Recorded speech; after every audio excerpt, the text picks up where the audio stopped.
자, 그러면 이제 사형을 봤으니까 자유형 보도록 하겠습니다. 자, 우리 자유형과 관련해서는 거기 보시면 수용자의 신체적 자유를 박탈하는 것을 내용으로 하는 형벌을 얘기한다 이렇게 얘기해요. 그래서 우리 형법에서는 징역, 금고, 구류 이렇게 세 가지를 얘기하고 있습니다.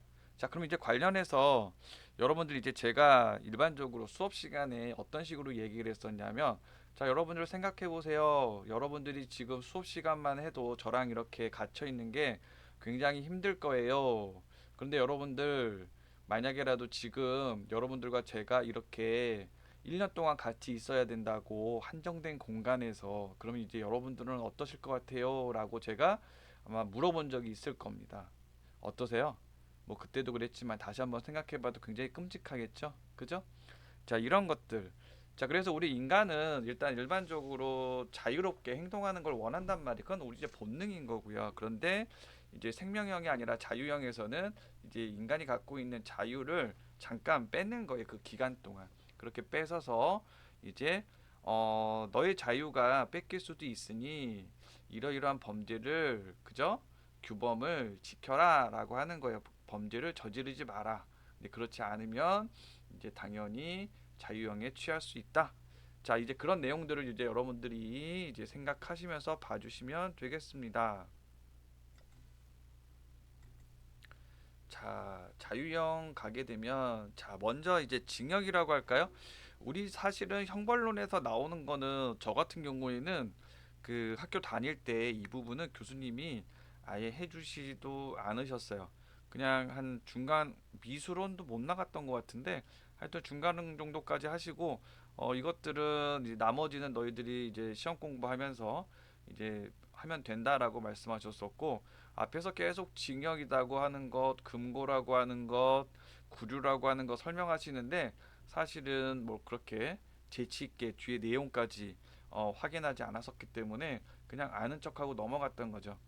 그래서 이제 혹시라도 이제 여러분들도 그러실 수 있기 때문에 좀 이번에 지금 이제 하고 있는 겁니다. 자, 자유형 보도록 하겠습니다. 징역.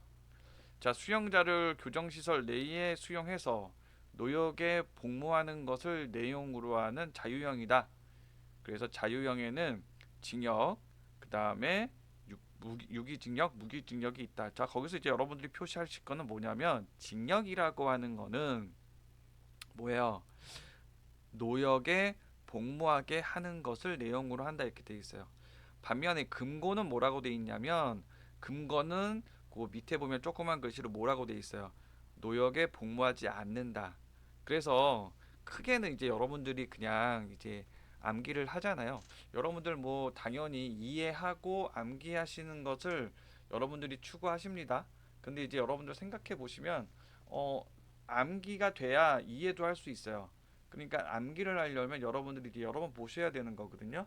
자, 그래서 보시면은 이제 금고 수용자를 교정시설 내에서 그죠? 교정시설 내에서 수용해서 자유를 박탈하는 것이다. 그리고 아까 위에 징역하고 비교했을 때 노역에 복무하지 않는다라고 하는 게 구별되는 점이라고 했습니다. 자, 징역이라고 하는 것은 예, 보시면은 우리 추가적인 내용으로는 20년이 경과하면 가석방도 가능하다. 그러니까 이제 가석방이 아무 때나 되는 게 아니라는 거예요. 자, 그다음에 자유형의 사회 복귀적 기능이 유지되고 있는데 유기징역은 1월 이상 30년 이하, 형을 가중한 때는 50년까지도 가중이 가능하다 이렇게 봐주시면 되겠고 금고 아까 이제 여러분들하고 봤듯이 예, 보시면 되겠고요. 금고 징역 간에는 실질적인 사실은 차이는 별로 없다. 근데 이제 금고는 과실범이나 거기 표시하시면 좋습니다. 과실범이나 정치범의 명예를 존중할 필요성에 의해서 부과되는 점이 있다라고 하는 것 보시면 되겠고 자, 그다음에 구류 보도록 하겠습니다. 자, 구류 보시면 어떻게 나와 있어요? 수용자를 교정시설 내에 수용하는 것을 내용으로 하는 자유형이다. 자, 교정시설 내에 수용한다고 그랬어요. 우리 아까도 말씀드렸지만 우리는 자유롭게 돌아다니고 싶어 합니다. 근데 일정한 기간 또 일정한 장소에서 이동의 자유를 제한한다면 굉장히 큰 자유에 대한 침해가 발생하겠죠. 자, 그래서 보시면 구류 그 기간이 1일 이상 30일 미만인 점에서 징역이나 금고와는 구별이 된다. 그래서 예외적인 경우에 우리 그 책에 보면은 형법상 공연 음란죄, 단순 폭행죄, 과실치상죄, 단순 협박죄, 자동차 등 불법 사용죄, 편의시설 부정 이용죄 여기에 해당하게 되면 구류가 규정이 되어 있다 이렇게 되어 있습니다. 그래서 구류 같은 경우에는 경범죄 처벌법이나 기타 단행법규에 규정되어 있어서 대체로 거기 동그라미 좀 해놓으시면 직결 심판 절차에 의해서 부과가 되고 있다 이렇게 보시면 됩니다. 자유형의 개선 방안이라고 하는 것도 한번 보도록 하겠습니다. 자, 우리 아까 위에서 봤듯이 징역 그 다음에 금고 요런 것들 그죠? 징역이나 금고 이상의 형에 처한다 이렇게 얘기하고 있는데 징역과 금고를 구별하는 그죠?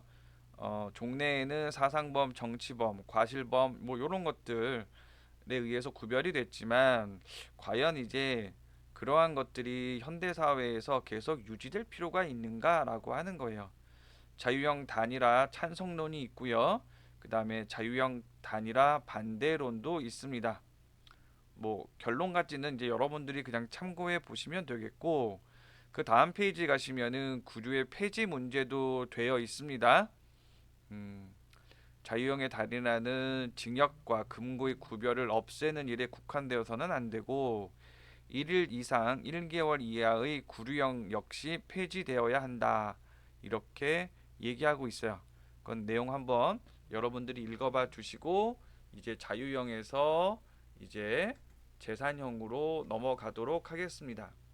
자, 재산형이라고 하는 것은 범인으로부터 일정한 재산을 박탈하는 것을 내용으로 하고 있습니다. 자, 박탈이라고 하는 표현을 하고 있지만 우리가 일반적으로 개인이 가지고 있는 재산의 일부를 그죠? 어, 빼는 것을 얘기한다 이렇게 봐주시면 되겠죠. 자, 그래서 이제 거기에는 벌금, 과료, 몰수 세 가지가 존재하고 있습니다. 벌금형의 의의를 보도록 할까요? 자, 벌금형은 범죄인에게 일정한 금액의 지불 의무를 강제적으로 부담하게 하는 것을 내용으로 함자. 이러한 범죄에 의하면 이러한 금액을 지불해라라고 하는 것을 뭐라고 돼 있어요? 강제적으로 부담하게 하는 것을 내용으로 한다고 써 있습니다. 일정한 금액의 지불 의무를 부담하게 되는데 그치고 재산권을 일방적으로 국가에 귀속시키는 효과를 가지고 있지는 않다. 국가에 일방적으로 귀속시키는 것은 우리가 뭐라고 하냐면 뒤에 가서 몰수라고 하고 있기 때문에 그와 구별하실 필요가 있습니다. 자, 그래서 벌금형 같은 경우 내용은 5만 원 이상이고 감경하는 경우에는 5만 원 미만으로 할 수도 있다. 우리 형법 각칙에서는 여러분들 지금 배우시는 게 형법 총론이잖아요. 그리고 이제 다음 학기에 배울 게 형법 각칙이란 말이에요. 그래서 형법 각칙에서는 어떤 걸 배우는 겁니까? 각각에 해당하는 범죄, 살인죄, 강독죄, 절도죄, 그죠? 네. 그 다음에 뭐 횡령죄, 사기죄, 뭐 이런 것들 구체적인 법률에 해당하는 걸 이제 배운단 말이에요. 그래서 이제 그런 각칙에서 규정되어 있는 벌금형은 상한은 최저 200만 원 이하부터 최고는 3천만 원 이하까지다. 이렇게 나와 있습니다. 양정에 관해서는 양정에 관한 일반 법률에 나와 있다라고 하는 거고 그 다음에 중요한 거는 표시를 좀 해두실 게 벌금은 뭐라고 돼 있어요? 30일 이내에 납입하도록 되어 있어요. 근데 만약에 납입을 하지 않으면 하루 이상 3년 이하의 기간 동안 노역장의 유치 거기 이제 가둬둔다고 하는 거죠. 유치해서 작업을 복무하게끔 할 수 있습니다. 그러니까 이제 작업에 복무하면 여러분들 요즘에 보시면은 이제 하루에 일하면 이제 시급으로 해서 일당을 받잖아요. 그래서 일정한 금액을 벌금을 납부하라고 그랬는데 납입하지 않으면 그럼 어떻게 된다는 거예요? 일을 해서 그걸 환가해 가지고 이제 벌금액과 비례해서 예, 그 상당한 일수를 공제하게끔 하는 것이다 이렇게 얘기하고 있습니다. 자, 그다음 이제 내용 보시면 벌금형의 법적 성질이라고 하는 부분인데요. 벌금형의 법적 성질. 자, 벌금형 이거는 당연히 뭐 일신 전속성을 가진다. 그러니까 결국에는 그 범죄를 행한 사람이 범인이 그 사람이 책임져야 하는 부분이다라고 하는 거예요. 자기가 범죄 행위를 해놓고 다른 사람에게 부과하도록 하는 것은 안 맞는다 이렇게 보고 있는 겁니다. 그래서 일신 전속성을 가진다. 그래서 범인이 아닌 제3자의 대남이 허용되지 않는다. 국가에 대해 가지고 있는 채권과 상계할 수도 없고 벌금 납입에 대해서 범인 이외의 자와 공동 연대 책임을 질 수도 없고 원칙적으로 벌금의 상속도 허용되지 않는다. 자, 여러분들 거기 보시면 국가에게 이 개인이 채권을 갖고 있다 하더라도 그 채권 집행을 통해서 자신의 어떤 재산을 받을 거는 받을 수 있잖아요. 채권은 뭐라고 그랬어요? 채권에 대한 권리라고 얘기하지 않았습니까?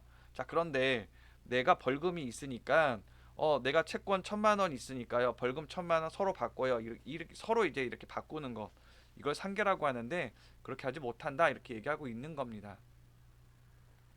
그리고 당연히 여기서 보면은 범인 이외의 자와 이렇게 돼 있잖아요. 그러니까 범인 이외의 자 만약에 이제 공동 정범이나 뭐 같이 범행을 한 사람이라고 보면은 그 사람과는 당연히 공동 연대 책임을 질 수도 있겠죠. 그죠? 그런 부분에 대해서는 고민을 할 필요가 있다. 그런데 전혀 범행과 관련이 없는 자에게 대해서 연대 책임을 지게끔 하는 것은 안 된다. 이렇게 얘기하고 있다. 뭐 일반적이고 상식적인 내용인데 이런 내용은 여러분들이 한번 확인해 보시면 되겠고 당연히 상속도 이루어지지 않는다. 네.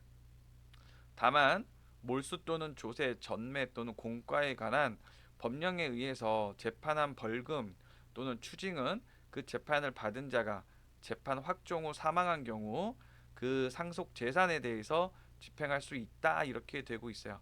자, 그러니까 만약에 다른 사람이 어떠한 뭐 몰수에 대한 재판을 만약에 네, 확정을 받았어요. 그리고 그 다음에 사망했어요. 몰수 판정을 받으면 당연히 그 재산을 국가에 환수해야 되잖아요. 근데 이제 그러지 않고 사망했다? 그럼 이제 상속 재산 중에서 그 일부 몰수한 그 재산은 당연히 국가에 내놔야 된다. 이 얘기를 하고 있는 겁니다. 벌금형 제도의 개선 방향이라고 하는 게 일수 벌금형 제도의 도입, 벌금의 분납 연납 제도, 또 벌금형의 집행 유예 제도, 벌금형의 적용 범위의 확대 및 조정이라고 하는 게 나와 있습니다. 네. 자, 거기 보시면은 벌금형의 일종을 총액으로 선고하는 총액 벌금형 제도이다. 벌금형에 대해서 그래서 우리가 보면은 총액 벌금형 제도는 범죄인의 불법과 책임을 정확하게 액수로 산정할 수 없다는 문제가 있고, 그죠? 빈부격차 고려할 수도 이게 고려할 수가 없어서 가난한 사람에게는 오히려 그죠?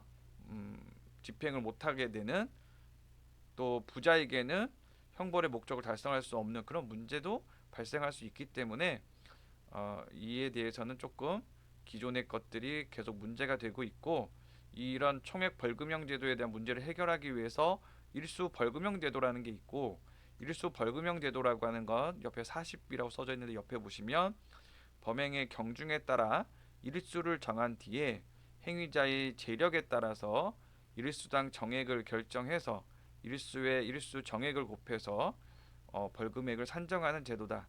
핀란드, 스웨덴, 덴마크가 처음 했고 독일과 오스트리아도 하고 있다.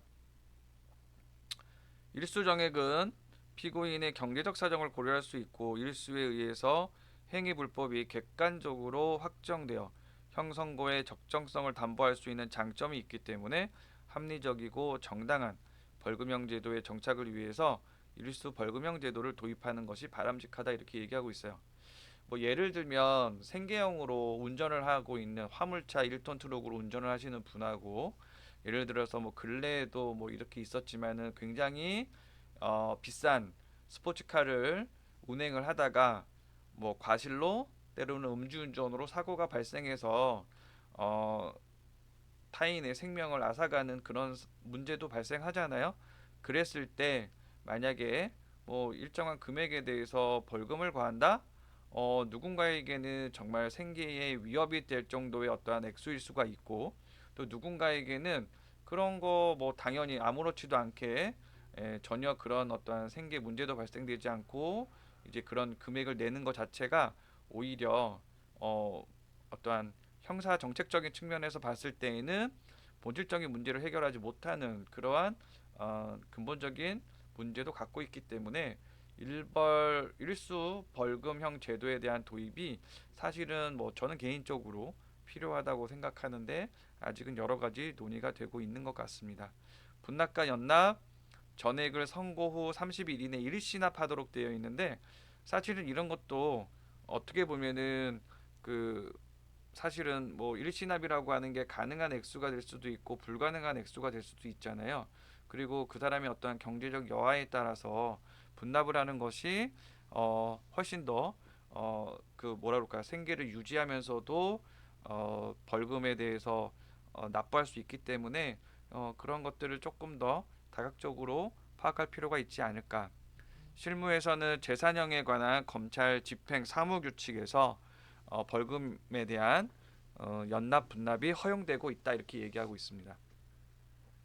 벌금형의 집행유예제도 벌금형의 선고유예만 인정하고 벌금형에 대해서는 집행유예를 인정하지 않고 있었대요. 네.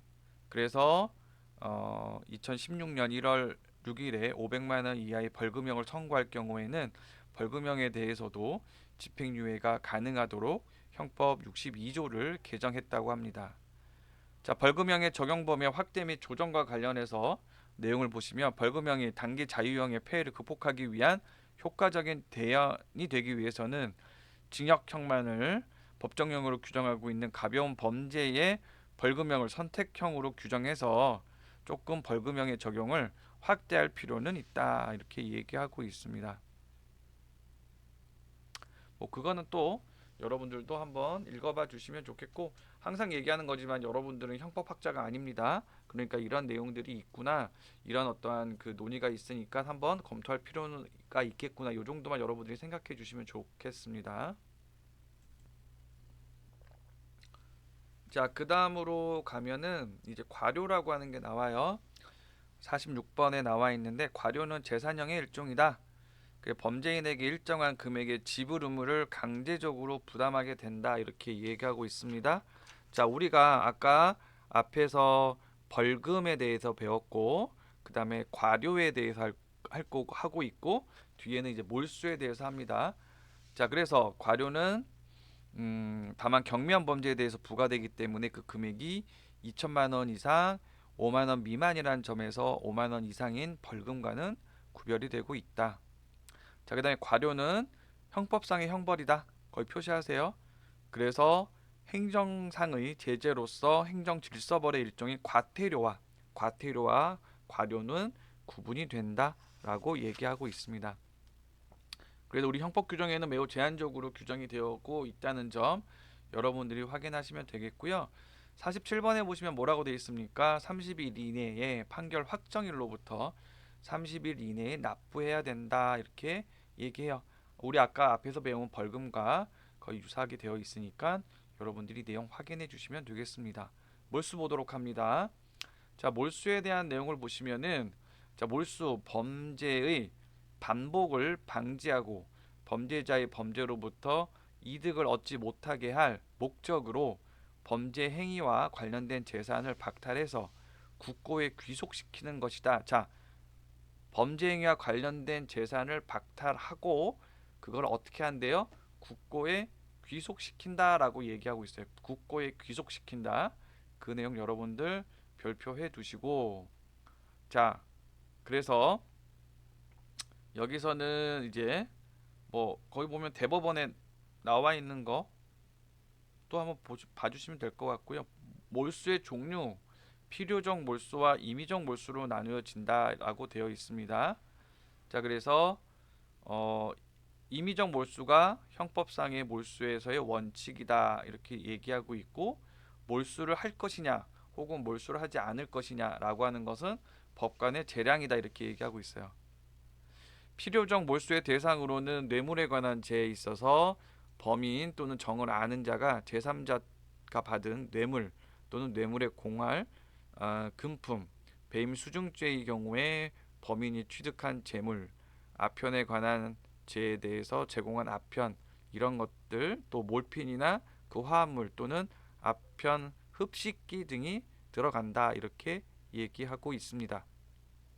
몰수에 보면은 거기 보시면 그 다음에 나와 있는 게 뭐예요? 마약류 특별법상의 몰수는 필요적 몰수이지만 자금 세탁죄 예비 음모, 그죠?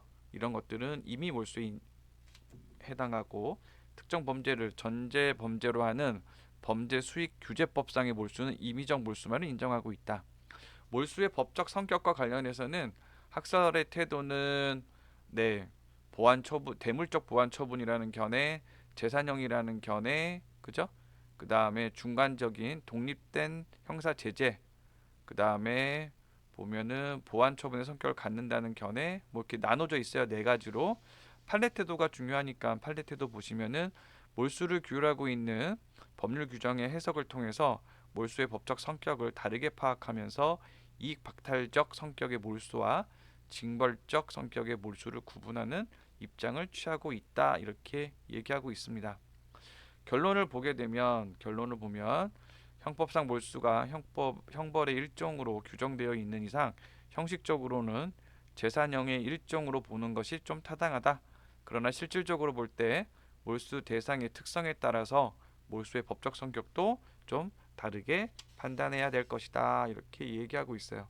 그래서 이제 몰수에 대한 요건으로 58번 쪽에 가시면은 대물적 요건 나와 있습니다. 네.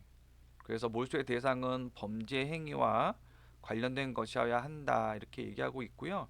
그래서 첫 번째는 범죄 행위에 제공하였거나 제공하려고 한 물건이어야 되고, 두 번째는 범죄 행위로 인해서 생겼거나 취득한 물건이어야 합니다. 뭐 당연히 여기에 해당하는 것은 통화 위조로 인해 만들어낸 위조 통화, 문서 위조 행위로 작성된 위조 문서 등이 여기에 포함된다 봐주시면 되겠고요. 세 번째로는 1호 또는 2호의 대가로 취득한 물건 이렇게 되어 있어요. 그래서 보시면은 작물을 매각한 대금, 인신매매의 대금 등이 여기에 해당된다라고 설명하고 있습니다. 65번째 보시면은 대인적 효력이라고 해서 범인 이외의 자의 소유에 속하지 아니할 것, 거기 표시해 두세요. 우리 아까 일신 전속적이라고 하는 얘기 아까 앞에서 배웠잖아요.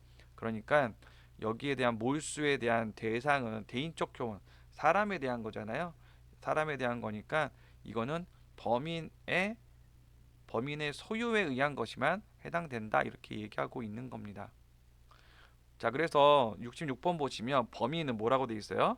공범자, 공동정범, 교사범, 방조범, 필요적 공범관계에 있는 자도 포함되므로 범인 이외의 자의 소유에 속하지 않는 물건에는 범인의 소유에 속하는 물건뿐만 아니라 공범의 소유에 속하는 물건, 기소 중지된 공범의 소유물도 여기에 해당한다 이렇게 설명을 하고 있습니다.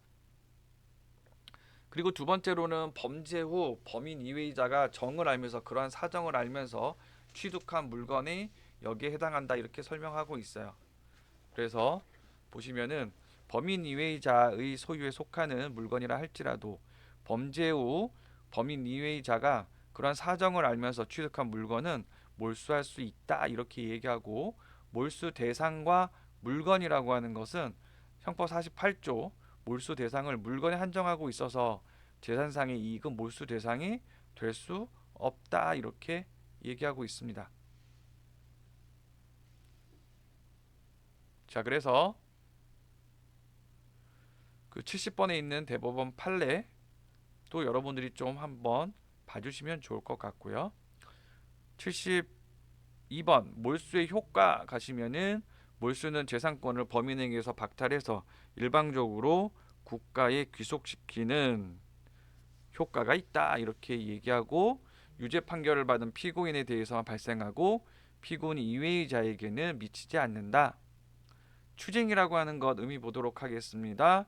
추징은 몰수 대상물의 전부 또는 일부를 몰수하기 불가능할 때에 몰수의 가름에서 그 가액의 납부를 명하는 부수 처분이다. 이렇게 얘기하고 있어요.